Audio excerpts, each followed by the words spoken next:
Bismillahirrahmanirrahim. Assalamualaikum warahmatullahi wabarakatuh. Ini video konten kedua saya. Setelah yang pertama hanya untuk memenuhi salah satu tugas mata kuliah yang sedang saya tempuh. Malam ini sambil menikmati hujan rintik-rintik dan menikmati suasana kekeluargaan di rumah, mengingat 17 April itu tahun lalu kita dihadapkan dengan pemilihan umum. Kini 1 tahun sudah terlewat. Saya sebagai salah seorang yang dulu ikut bertanding, mengikuti perhelatan tersebut, banyak pengalaman, pembelajaran, pesan dan kesan tersendiri.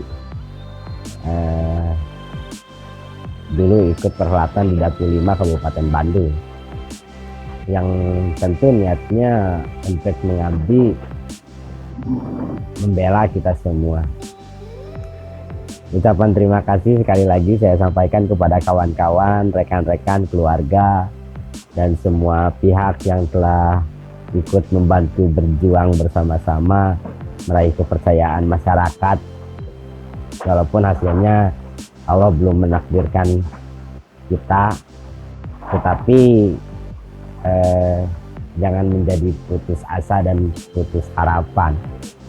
Mungkin karena sedikit strategi dan taktik, karena memang saya menyadari, merasa diri ini tidak mengerti, tidak berpengalaman, tidak beruang, hanya berjuang bersama-sama sebisa-bisanya.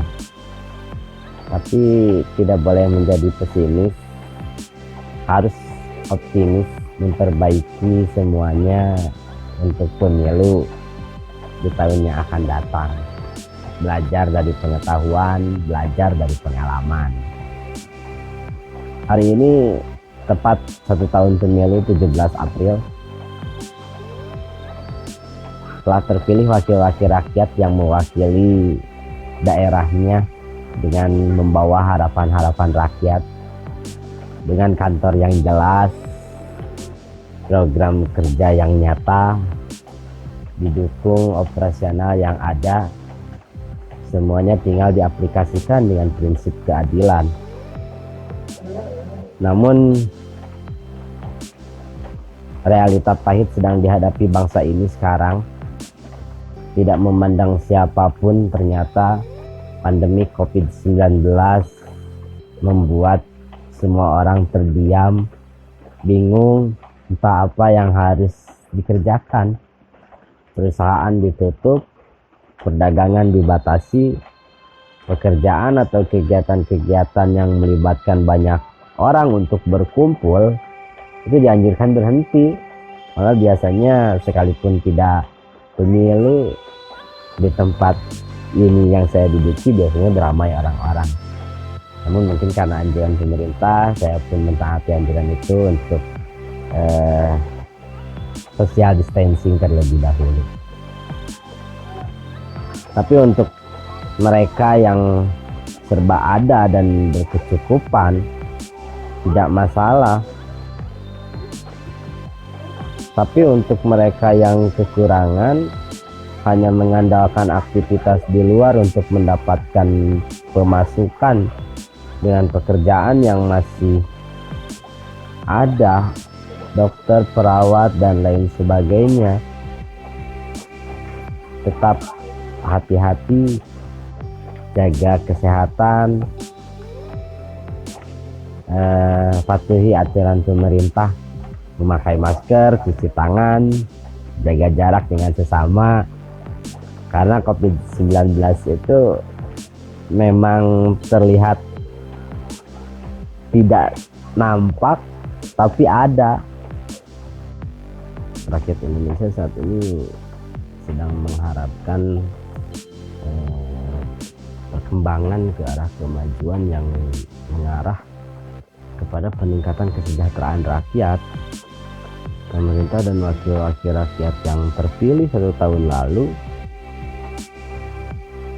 itu malah terus mengumumkan berbagai bantuan yang diberinya, sehingga menimbulkan berbagai ekses masalah baru untuk mereka yang merasa tidak menerima, untuk mereka yang tidak kebagian bantuan-bantuan itu, yang pada akhirnya cemoohan, hujatan, dan caci maki muncul di mana-mana.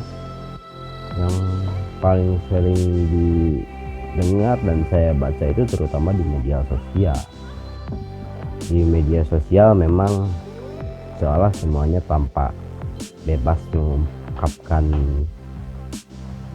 kata-katanya, namun tetap harus ingat undang-undang ITE yang baru. Saya dan mungkin orang-orang yang tidak mendapatkan kursi dalam pemilu kemarin, yang mempunyai niat ingin berjuang, yang mempunyai niat baik, saat ini kebingungan untuk mewadahi aspirasi, kehendak, dan harapan rakyat yang dibutuhkan sekarang saat ini. Sulitnya pekerjaan, perdagangan, dan keuangan juga saya rasakan membuat saya harus fokus untuk kesejahteraan keluarga. Namun niat dan itikad ini bulat, merasa dan menyadari bahwa saya telah mendapatkan amanat dari kepercayaan serta limpahan wewenang dari sebagian rakyat, terutama di Dapil 5 Kabupaten Bandung, untuk mengurus, mengatur, memfasilitasi, mengayomi, dan melayani kepentingan mereka. Tapi bagaimana caranya? Tanpa operasional, mewujudkan itu semua nampaknya sulit. Hampir tiap malam sebelum beranjak tidur di tempat ini saya melamun memikirkan itu semua, melihat mereka yang berkecukupan. Ada rasa iri di diri ini.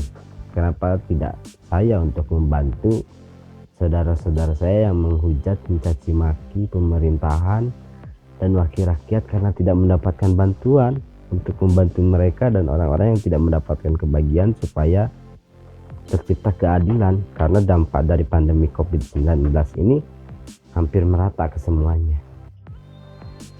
Ini pun untuk menjaga marwah NKRI yang terkenal bahwa warganya itu sopan santun dan bergotong royong. Terlintas ada ide untuk membuat video konten ini muncul dari anak saya yang sesekali melihat HP untuk menonton kesukaannya. Jika memang YouTube ini bisa menghasilkan operasional seperti orang-orang di luar sana yang sudah lebih dulu memperlihatkan kekayaannya hanya untuk ditonton rakyat dari HP, kenapa tidak dicoba? Maka saya coba. Gampang, tinggal klik and subscribe dari semua. Mudah-mudahan iya, YouTube ini bisa memberikan operasionalisasi kegiatan yang diwujudkan dalam kebersamaan untuk kita bersama-sama, bukan beroperasi kepada sesama, apalagi beroperasi kepada negara.